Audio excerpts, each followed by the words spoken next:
Imagine this. You've had the worst day at work. Your boss yelled at you. Traffic is hell. Your coffee tasted like burnt rubber. You finally get home, open the door, you walk in. And there they are, your partner, on your bed, kissing another man. Wait a second. Oh no, not just any man. Victor Lustig! Wait, something's wrong. Where are my colors? Aha! Much better. Now, where were we? This soldier right here. Of course he's not taking it lightly. The man just survived a dumpster fire of a day at work. The kind of day that makes you question all your life choices, including that one time you said, I do. And just when he was looking forward to some peace and quiet, his wife, bless her timing, decided it was the perfect moment to light another emotional firecracker. His reaction? Totally predictable. Let's just say Victor Lustig is not getting a slap on the wrist. Nope, he's getting the deluxe package, complete with guards chasing the living day out of him, ready to teach him a lifetime lesson. Victor Lustig, legendary con artist, professional sweet talker, and holder of an unofficial PhD in seduction and deception. This guy didn't just steal money, he stole hearts and occasionally got in trouble for it. Was he a genius, a criminal mastermind, a romance novel character who got lost in real life? Well, all of the above, plus a dash of chaos. Now, before we go any further, I know what you're thinking. Who the hell is Victor Lustig? Whoa there, calm down, detective. We're getting to that. Before we go deeper, just a quick warning. Do not try any of this at home unless your home is a 1920s Parisian speakeasy and you have a backup identity.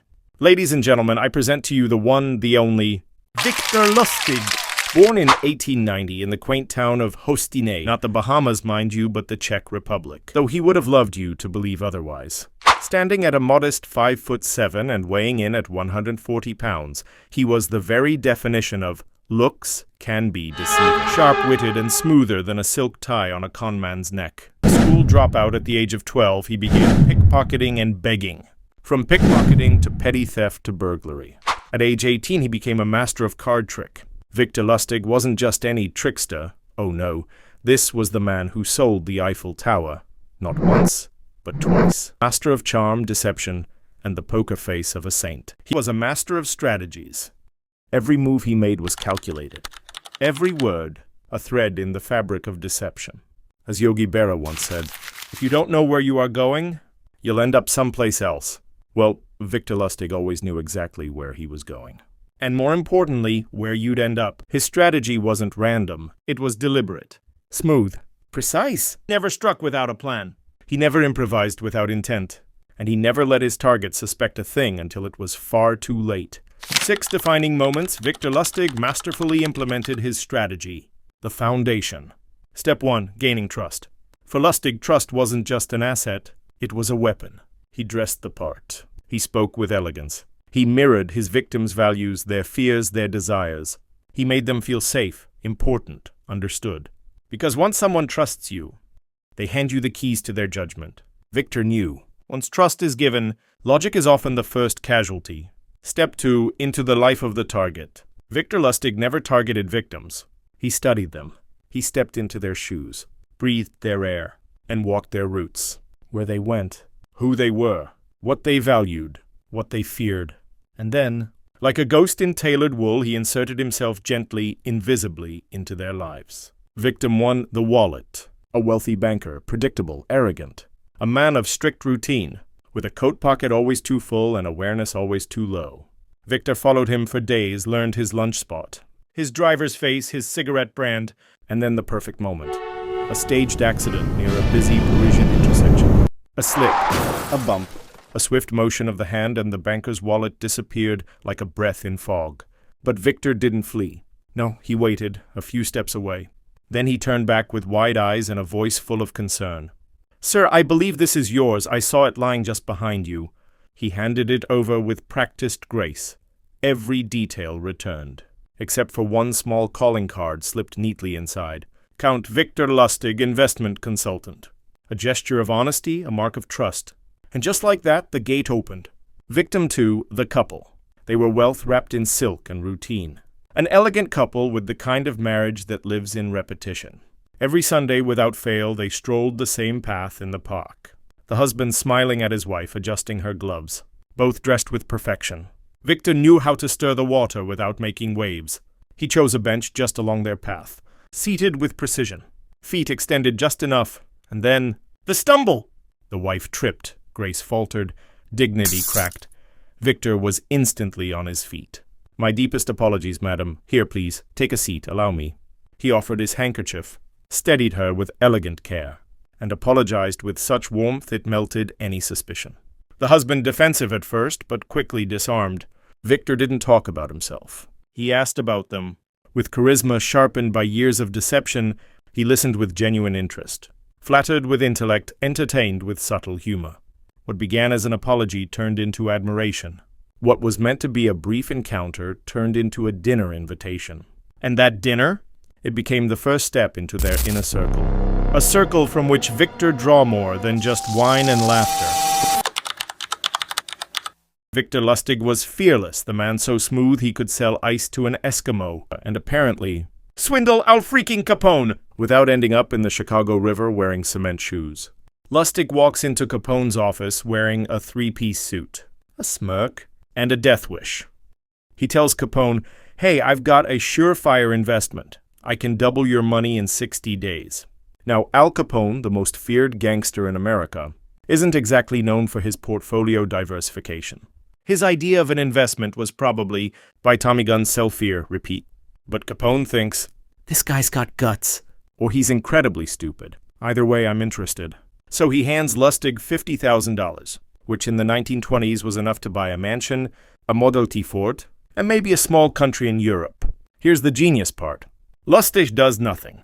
He just deposits the cash in a bank account and chills for 2 months. No fake company, no Ponzi scheme, just vibes. He's running a scam by not scamming. A con so clean it probably exfoliated his conscience. 60 days later, Lustig walks back to Capone with a sad face, the kind of look you'd give your dog when you pretend you forgot dinner time. He says, Al, I'm sorry, the investment didn't work out. Here's your $50,000 back. Every penny. Capone's jaw hits the floor. Here's a guy who didn't steal his money? In 1920s Chicago. That's practically sainthood. Now Lustig sighs and goes, the thing is, I didn't keep a dime for myself. I'm broke. Is there any chance I could get a little loan? Say, $5,000?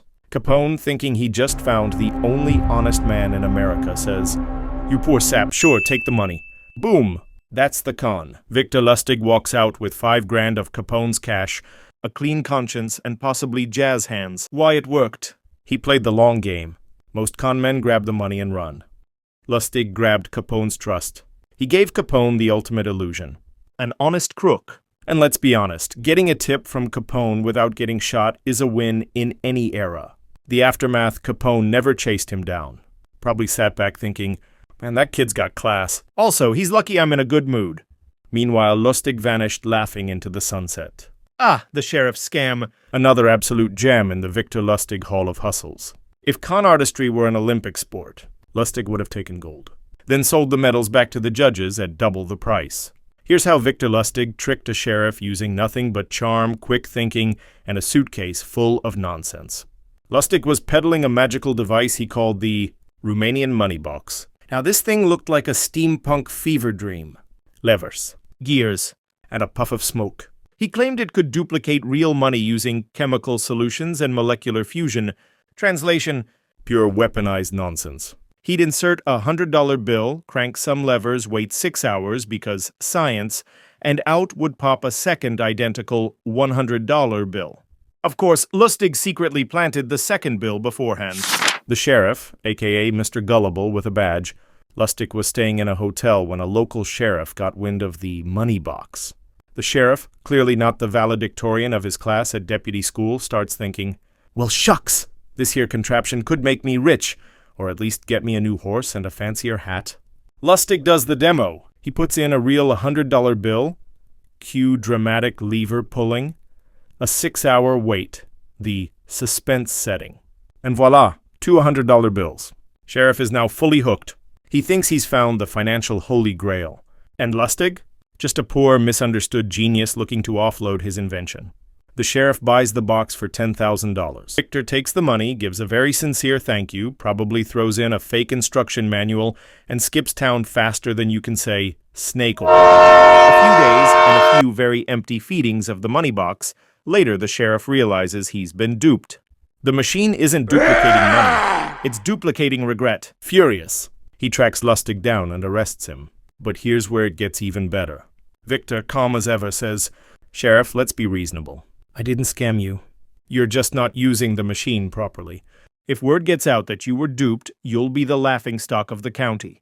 But if you let me go quietly, no one ever has to know." And it works. The sheriff, realizing public humiliation is worse than getting conned, releases Lustig. Let me repeat that. Victor Lustig conned a sheriff, got arrested, then conned his way out of jail. This wasn't just a scam. It was performance art. Ye breathen the crown jewel of Victor Lustig's criminal resume, selling the Eiffel Tower twice. This wasn't just a scam. It was a symphony of deception, complete with fake government documents, forged identities, and a cast of gullible scrap metal tycoons. The setup, Paris 1925, the Eiffel Tower, built in 1889, had grown unpopular by the 1920s. Maintenance was expensive and some Parisians wanted it gone. Lustig, ever the opportunist, reads a newspaper article complaining about the tower's costs and has an idea so bold it nearly slaps itself. What if I pretend the French government is selling the Eiffel Tower there for scrap? He forges government documents, prints official-looking stationery, and poses as Deputy Director General of the Ministry of Posts and Telegraphs, which sounds fancy, official, and just vague enough to be believable. The Scrap Metal Summit. Lustig invites 5 prominent scrap metal dealers to a secret government meeting at a luxury hotel. He tells them the Eiffel Tower is being quietly auctioned off for demolition, and they've been personally selected to bid because of their reputation. It's a highly sensitive operation, he says. The public mustn't find out. Can you imagine the uproar?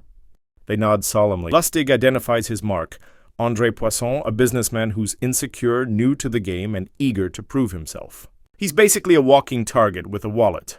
Poisson hesitates.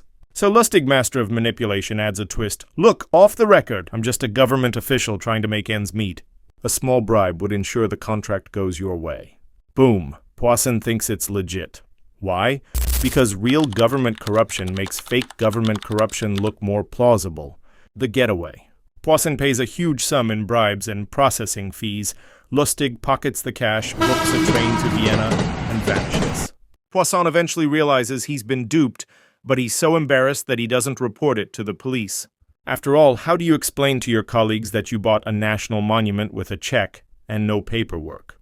Round 2, because once wasn't enough. A few months later, Lustig returns to Paris.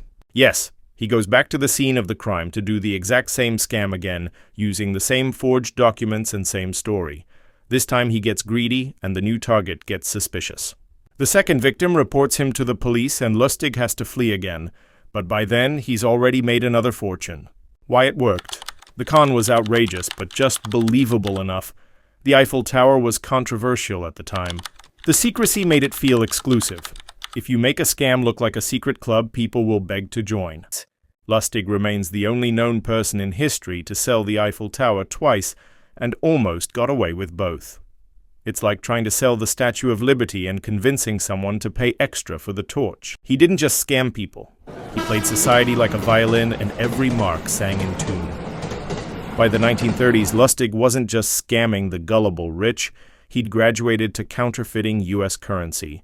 And not just casually, he was producing tens of thousands of fake bills, so well made that banks were confused and the Secret Service was furious. Victor Lustig was the charming face of the operation, smooth as silk, and always in a suit that cost more than most people's cars. But he needed someone to handle the technical dirty work. He found Tom Shaw, a low-profile but highly skilled counterfeiting expert. Shaw wasn't flashy. He wasn't theatrical, but he had the hands of a watchmaker and the instincts of a safecracker. If Lustig was the actor, Shaw was the backstage wizard, cranking out fake $100 bills so perfect they could fool banks, bartenders, and even the Treasury for a while. He and his partner, Tom Shaw, were distributing fake 100s across the U.S., causing chaos in the financial system. That's when the government said, "Okay, Eiffel Tower was funny, Capone was impressive, but fake money, now you've messed with the wrong people." Billy May, Lustig's girlfriend. Turns out Victor had been cheating on her. Given his track record, that was no surprise. Bad move. Hell hath no fury like a conman's lover scorned. Billy went full telenovela, but with receipts. She marched into the Secret Service office and told them everything. Names, operations, addresses, even his favorite hiding spots. The feds tracked Lustig down in 1935 in New York and arrested him without a chase, without drama, just cold handcuffs and a very disappointed mustache. Because of course, while awaiting trial, Lustig managed to escape from jail by making a fake rope out of bed sheets and climbing out the window like a cartoon criminal. Unfortunately, he was recaptured a month later in Pittsburgh, probably trying to sell the Allegheny County Courthouse as a timeshare.